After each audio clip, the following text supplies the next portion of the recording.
Hey, oh, hey, man, welcome back to the Central Valley Buzz, everybody. I'm your host, Chuck Leonard. Here with me now, you guys know him as Gentle Jamie. Jamie, how's it going? Mike Briggs, where you at? No, Chuck Leonard. Mike Briggs. How you doing? I'm a self-made millionaire, man. I'm doing good. It's good to have you here. How's Boney? Wait, Boney. Yeah, you know, Boney Beasley, the other half of the Argyle Pimps, remember? Oh, yeah. Oh, Boney, the guy that did the poetry at the event, and you gave him a 0. That Boney, right? Is that the one we're talking about? Well, no, it wasn't an intentional 0. It was a funny 0. You see, I gave him a double 0, and I held it up like this. Yeah. Like a couple of meat hooks? What are you doing? Well, you know, here you got to understand, when you're a big fan of Boney's, like I am. Huge fan. Yeah, when he performs, you kind of got to like get in it with him. You should know. Yeah. You were his backup, remember? Ooh. Yeah, I like where you're going with this. This makes me feel really comfortable. Well, no, I mean, we're here to promote your new CD. Oh, man, new. It's going. I hear that it just came out in Japan. It did, dude. I'm so excited. It just came out like a month ago in Japan, and I got an email from the distributor, and they said I sold half the units already. So I'm really excited about that. Well, and how many units would that be when they? What was the first run in Japan? 1.5 million. Really? Yeah. So $1.5 million. That means that you not probably, a big deal. You sold about 750,000 copies. Not a big deal of your CD. Yeah, it's just the thing that I do. I'm a self-made millionaire, man. Well, why are they like that rap music over in Japan? I'm not the one to come on and make broad sweeping assessments on what cultures like or dislike, but man, I do salty raps, dude. I'm very good. What, are you going to that Crush Groove thing? I am so going to the Crush Groove. Are you going to the Crush Groove? Awesome. Man, I'm super pumped. As a kid, I'm a West Coast kid. Like, I grew up on West Coast music. West Coast rap? West Coast rap music. And DJ Quick is my favorite MC of all time. Can you tell me the difference between a West Coast rap and an East Coast rap? Yeah, there's a whole bunch of differences that I can't get into. I can tell you about Bone Thugs, right? You mentioned earlier, right? Bone Thugs. Hip hop. Bone Thugs is hip hop. It's straight up hip hop. Their sound, however, I'm of the belief that they stole their sound. There's a group called Freestyle Fellowship, and in that group is a guy called Micah 9. And there's an open mic that used to take place back in the '90s, a really popular one called The Good Life. And Micah 9 was performing there a song called Mary Jane. And Bone Thugs showed up one night. They were in town with Eazy-E, and they showed up. And if you listen to this song, Mary Jane, go home and Google it, dude. Okay. He's straight up doing the Bone Thugs sound. He's like doing the harmonies and doing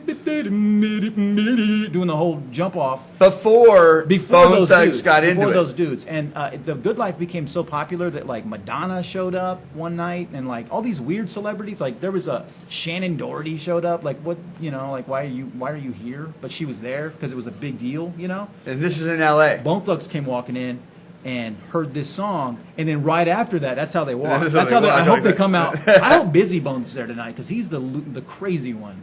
He's the one that's like wahoo off the drugs. Have you been to this open mic? No, it's gone. It's no longer in existence. But it was God, it was so amazing. They had a lot of the West Coast hip hop, like conscious hip hop movement, like Jurassic 5 dudes were in that little crew, Freestyle Fellowship. Guy named Pigeon John out of L.A., like just really dope MCs were part of this little collective. Right. And Bone Thugs showed up, watched him perform this song, and then within a short period, they had kind of switched up their whole style and just were harmonizing the crap out of everything, just like him. And what's crazy about it is that Mariah Carey and all those like groups, remember Mariah Carey, Wholesome? Not that one, the one that became like super slutty. Right, okay. But, if you listen to her songs, straight up biting Bone Thugs. So it's like this perpetual cycle of biting. How does a guy like you get into rap?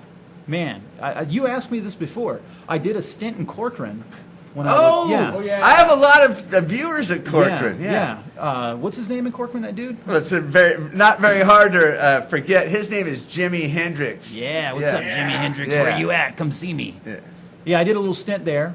Not a big deal, you know. I snorted cocaine off a dude's boner in the strummer's bathroom, and that got me locked up. That'll do it. But I learned how to rap in prison.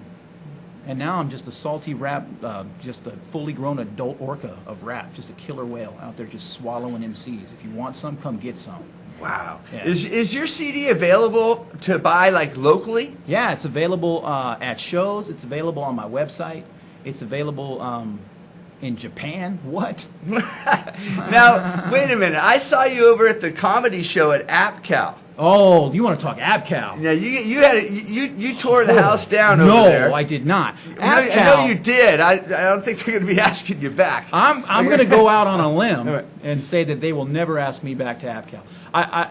AppCal felt like a dream because it's a really nice venue. Mm-hmm. But this was on a day when the winds were blowing like 30 miles per hour, and it was at twilight, so the lights weren't working yet, and it was just a weird setting. There's a bunch of like older like Tea Party members surrounded by white tables. Did you feel like people weren't getting you? I felt like they got it exactly, Oh. and they just didn't like it, right? and after the show, I'm trying to collect my money, like a smooth 10K from the promoter, and the owner comes up to me, and, well, when I initially met the owner, he started yelling at me right away because I was within 5 feet of the soundboard. Right. And he started yelling at me to not play this music, which was like some Michael Bolton jam. And I said, I'm "Excuse down me?" with it if it was Michael Bolton and he's yelling, He wanted don't play some it. kind of like upbeat. He's like, give me something like, give me some Zeppelin, or give me some kind of like REO Speedwagon or something better than this. Right. And I was like, I'm not the sound man, And he's like, well, just you got to make it change. And I don't know what you want from me. So it's the end of the show. I'm getting ready to leave, trying to collect my money, and he comes up to me and he says, "You need to leave." And I'm about to leave, but this sounds like you're like making me leave, right? And he said, "Yeah, we can't have that, or we can't have that here." And he points towards my head, and I do a bit in the live show where I'm on the phone and I'm talking, Right. and I thump myself with the phone. Well, I'm bleeding, I guess, and he just tells me that you can't be here anymore.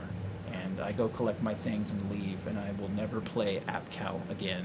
Well, I had a great time. I thought it was just a great show. I hope the I owner. had fun and I hope the owner of AppCal gets diarrhea right now. quite possible. Okay, hey, gentle Jamie. I love you, man. Give me the bulldog handshake. What is We're the bulldog impressive. Give me the handshake? bulldog handshake. What? All right, Yeah. Mr. Gentle. Where Jamie, you at, Bulldogs? Look for his CD. What's it called? Survivor Series. Survivor Series. It's in Japan, and you can. 700,000 units sold. We're gonna take a quick commercial. We'll be right back.